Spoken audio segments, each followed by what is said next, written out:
Morning, Mid-Michigan. This is the 1320 WILS Morning Wake Up on More Compelling Talk Radio. 1320 WILS. Ah, yes. Up and on it. Good morning.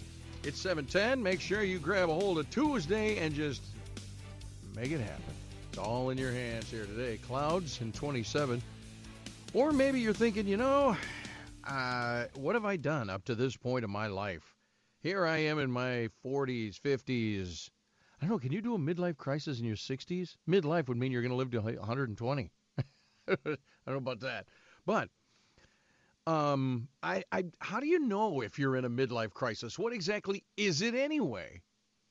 Let's find all this stuff out from of the man who knows, because this is kind of his business. And every Tuesday joins us with a little free advice, insight, self-help. Call it what you want from Regional Psychological Services, our What's Up, Doc segment with Dr. John Braccio. What's up, Doc? Good morning. Good morning to you, Mike. And, even if many people really cannot define it, we're certainly aware of persons who have a midlife crisis. Simply stated, it's a time when a person begins to look at their life and feels things are not right. And there is a need for major, if not drastic, change. This often can result in changes such as a divorce, changing careers, completely staying away from family or other members, moving to a new location, and potentially being severely depressed and anxious about the future while being miserable in the present. It's important to remember to distinguish between a midlife crisis and depression, which really are different things. They have many things in common, but are different. Midlife crisis timeline is not fixed with a person. Typical would be in their 40s. But actually, it can range. It can begin in the 30s, can begin in the 60s. There's really no exact timeline. But the 40s is certainly the time when these things seem to happen the most. And it's a time that really a person begins to really realize their own mortality. When you're young, you can't even envision the thought of life ending, and particularly you ending yourself. I might add along the way. So a big example, back when I lived in California, I remember in the mid-late 60s, I remember talking to a woman, a teacher actually, from the Philippines, and we were talking, she just mentioned a thought about, when a person's 40, they're at the top of a mountain, and then while at the top of that mountain, they can look back, and they can look at their life, what's happened up to then. And then they look forward, they'd see the next 40, probably even more in this day and age, and they can see their death. They can see ending. They get to the point where, and this is where I add on that, at that point, people want to make changes. They begin to think about, I'm feeling overwhelmed. And also, when you're in your 40s, if we want to use that age, you're often raising children, trying to find your financial place in life. You may be thinking of retirement. You're in a relationship. You're looking at that, how that's going. Just a lot of pressure, a lot of pressure on the person. And when that happens, it can kind of really overwhelm the person. And at that time, if people look upon their life in a negative way, they can begin to think, I've got to make changes. I've got to make drastic changes. This isn't working. I'm not happy. Things are bad. Call it what you will. And if they're not looking at things from the vantage point of opportunities for resolution and looking upon this as an exciting time, at a time with all kinds of activities in a good way going on, then a person can really make some really bad choices. They can end up losing a spouse. Buying a Corvette. Yeah, for that too. That's kind of the stereotype. That's right. Well, yeah. But they can lose the love and attachment of their children. They can lose a job. They can become alcohol and drug addicted. They can lose the things that are really valuable and irreplaceable to them.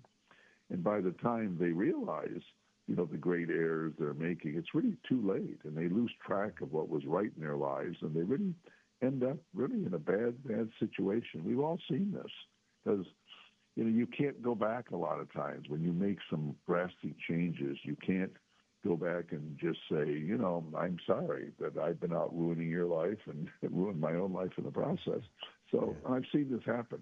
So, when that happens, and you're not seeing potential fulfillment and satisfaction in your life, and instead are seeing things as really as defeat and negative, and you live by the old adage, the grass is always greener on the other side of the street. We really know that's not really true.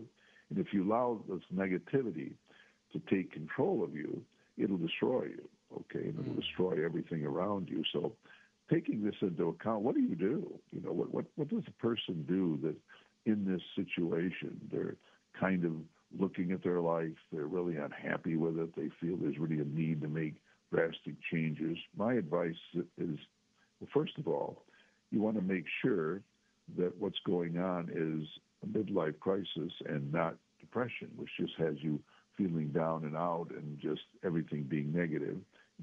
This is much more than that. Then you want to give credence to your own feelings and realize they're real. Don't just try to say, well, they're not real, and put them under, because if you've got these thoughts and these feelings, they're real. Then you have to try to look at your life from the vantage point of the additional responsibilities. There are opportunities for resolution, as I mentioned before, and success, rather than huge roadblocks, causing personal defeat. And you want to begin a healthy lifestyle. If you're not, with good food, exercise, needed sleep, and determine if the person, people you're around, are they healthy for you? Are they good for you emotionally? This may be a time to add some new social aspects to your life. Do some new things. Then determine if you need an additional spiritual component to make your life more meaningful. This can be helpful to many persons who've lost it along the road of life. And don't make any drastic changes before you really objectively analyze your situation, really determine, what's really right for you, ranging from making some changes to simply having a different outlook about your life. Now, if you can't really decide how to do this, and you're just feeling overwhelmed, that you are realizing that there's really a need to take control of the situation, you can seek out an experienced therapist in midlife crises. If you find it impossible to work out the situation you're on, and you're fearful of really making some really decisions that could really come back to haunt you in life. So it really is a time to do some real reflection and sort out, hey, who am I, what do I want to be, and what's going to happen in my life? Well, that's the thing. If you have a midlife crisis, and first of all, you got to determine, and I don't know if you can do that on your own, is it depression or midlife crisis? You're going to need help on that one. Well, that's true. The thing, though, depression is a little different. You can be depressed in life and be overwhelmed and down and out. When you're in the midlife crisis, you're just thinking, golly, who am I? What am I doing in life? What's my purpose? Where am I going? I can now see the end of my life. The family could be older, the parents getting older. We see them kind of wearing out, and in some cases dying. You see the road of life a very different perspective, because you see the road that you're going on, and it doesn't have to be seen in such a negative way, because really, if you really think about it, when you're in a relationship, if you're married, a long-term relationship, if you're raising kids, if you're dealing with finances, you can just be overwhelmed. You can kind of lose yourself in the process. You can lose having fun, enjoying yourself. So you really do need to take a look and then find happiness, hopefully, in what you have and what you can have. And it can get to the point that you do need to make some real major changes in your life, but you want to make sure you've really thought them out, really worked them out in your own mind. That's what I was going to say, and ask is couldn't a midlife crisis be a flag for you in the positive, in that you go like, all right, I'm 50 years old. I'm just going to pick a number. 50 years old. Sure. I haven't quite done what I thought I could do up to this point. I'm not real happy with the way things are going. I'm not buying the Corvette, but I'm going to start that business. I'm going to do this, that, the other. If it's a positive thing, a midlife crisis could work out to the positive. Absolutely right. See, it doesn't have to work negatively, because when I talk to people that in what I call a midlife crisis, my point is not to say get out of it and be happy. No. People that are in a midlife crisis, they're not happy. They're looking at their life. They're seeing a lot of dissatisfaction. No, they need to take a look at it. The thing they want to make sure, are they the problem? Is it the way they're looking at it? Are they not accepting that this timeline, these circumstances they're in, that they require them to take a different outlook? Because when you're getting a lot of infire, if you were coming in, and a lot of challenges, it can kind of overwhelm you. You can kind of just go, just kind of want to break away from it or do something dramatic. But if you don't plan it and think about it, if you don't really think, well, what could I do to be happier now? What changes can I make? What can be done? You can talk to friends, you can talk to family, you can, like I said, find a therapist. Somehow you have to make some changes because you're not just going to get over it. If you really are seeing your life in crisis, and you're saying, wow, I'm not happy, this is not going anywhere, I've got to make changes, you really do need to take a time out and really analyze, can I make changes here? Can I look at things differently? Can I see what's going on now is all part of the process that's going to get better? And then look upon this as a nice a ride in life, a voyage, if you will, something that you take it in a positive way. If not, if you just get overwhelmed and, like you say, get that pinky ring and all of a sudden dye your hair,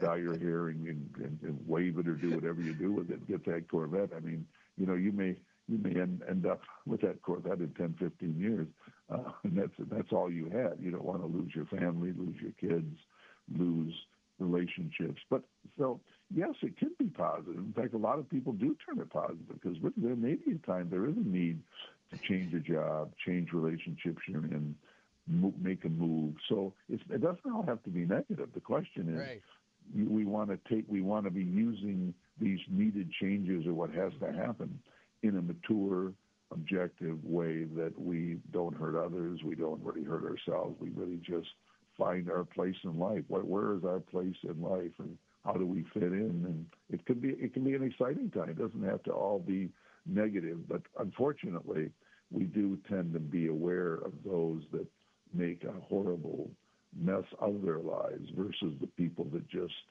look at this and they make good decisions. So no, we're not discouraging people from looking at their life, thinking they need to make changes. The concern is drastic changes and things that can lead to chaos. I think right after my 40th birthday, I think I went through a little midlife crisis then because I made some major changes.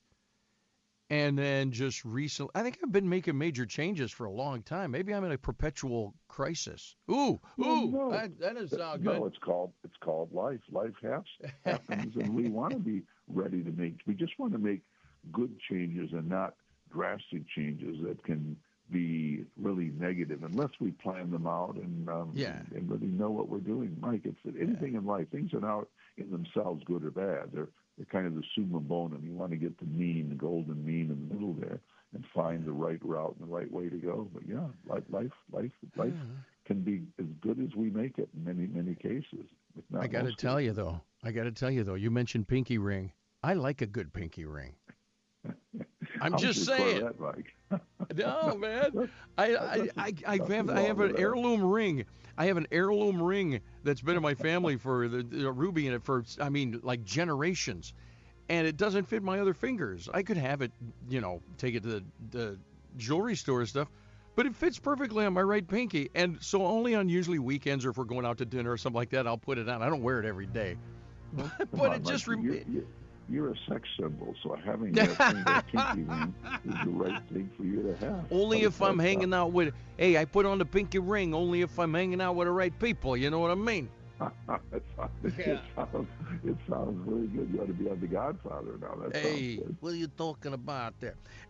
We are way up on time. Dr. Braccio, this has been an interesting subject, though. I had a lot of people are thinking now. Hopefully in the positive. Dr. John Braccio, Regional Psychological Services. Every single Tuesday, it's our What's Up, Doc? Little segment here. We appreciate it, Doc. Thanks a lot. Good talking to you, buddy. Bye-bye. See you later. See, I don't think there's a negative with the pinky ring. Maybe there is now. Now he's got me wondering. Only on weekends. 1320 WILS. We'll be right back.